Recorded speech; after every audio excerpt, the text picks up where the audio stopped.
அஸ்ஸலாமு அலைக்கும் ஃப்ரெண்ட்ஸ். கருவாட்டு சொதி எப்படி பண்ணலான்னு பார்க்கலாம் வாங்க.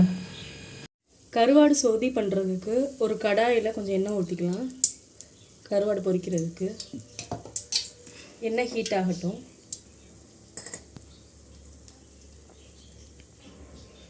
எண்ணெய் ஹீட் ஆயிடுச்சு.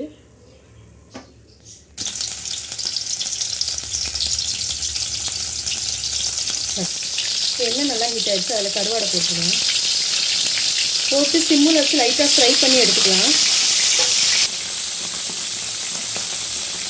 இப்போ கருவாடெலாம் நல்லா ஃப்ரை ஆகிடுச்சு. இது நெய் மீன் நல்லா உடஞ்சிடுச்சு. இப்போ இதை வேறு பாத்திரத்துக்கு எடுத்துடலாம்.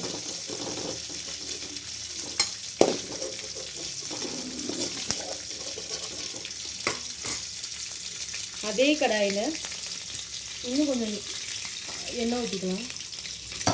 எண்ணெய் ஊற்றி அந்த ஆயில் ஹீட்டானதும் ஒரு கப்பு சின்ன வெங்காயம் பொடிசாக கட் பண்ணி வச்சுருக்கேன். அதை அதில் போட்டுருவேன்.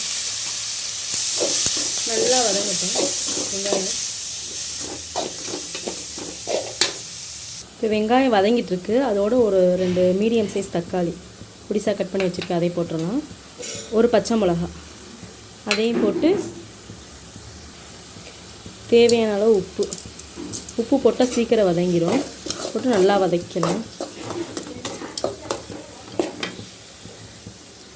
வெங்காயத்தோட பச்சை வாசனையெல்லாம் போகிற வரை நல்லா வதக்கிக்கலாம்.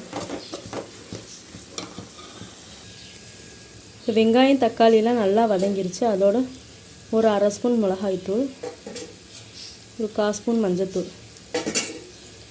இதை போட்டு நல்லா ஒரு கிண்டி வரணும்.